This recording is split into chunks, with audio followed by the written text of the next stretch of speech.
तुळशी विवाह का करतात हे माहित आहे का? तर पौराणिक कथेनुसार पूर्वी जालंधर नावाचा एक राक्षस होता. त्याची पत्नी वृंदा म्हणजे तुळस अत्यंत पतिव्रता आणि भक्त होती. तिच्या पतिव्रतेच्या शक्तीनं जालंधराला कोणीही पराभूत करू शकत नव्हते. भगवान विष्णूंनी जगाचं रक्षण करण्यासाठी जालंधराचा वध करण्याचा निर्णय घेतला. वृंदेच्या पतिव्रतेचा नाश करण्यासाठी विष्णूंनी जालंधराचं रूप धारण केले आणि वृंदेची परीक्षा घेतली. सत्य कळल्यावर वृंदेला खूप दुःख झाले. तिने विष्णूंना शाप दिला की तू माझ्यासारखा पाषाण बनशील. या शापामुळे विष्णू शाळग्राम शिळेत परिवर्तित झाले आणि वृंदा मृत्यूनंतर तुळशी वृक्ष म्हणून पृथ्वीवर प्रकट झाली. नंतर भगवान विष्णूंनी तुळशीशी विवाह केला आणि हा दिवस तुळशी विवाह म्हणून साजरा केला जाऊ लागला.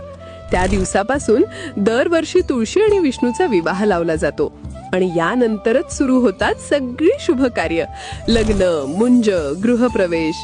हा दिवस म्हणजे पवित्रता, श्रद्धा आणि समृद्धीचं प्रतीक. तुळशी विवाह म्हणजे फक्त एक सण नाही, तो देव आणि भक्त यांच्यातलं प्रेमाचं बंधन आहे. तर तुम्हीही या दिवशी तुमच्या तुळशी मातेचा विवाह लावता का? कमेंटमध्ये नक्की सांगा.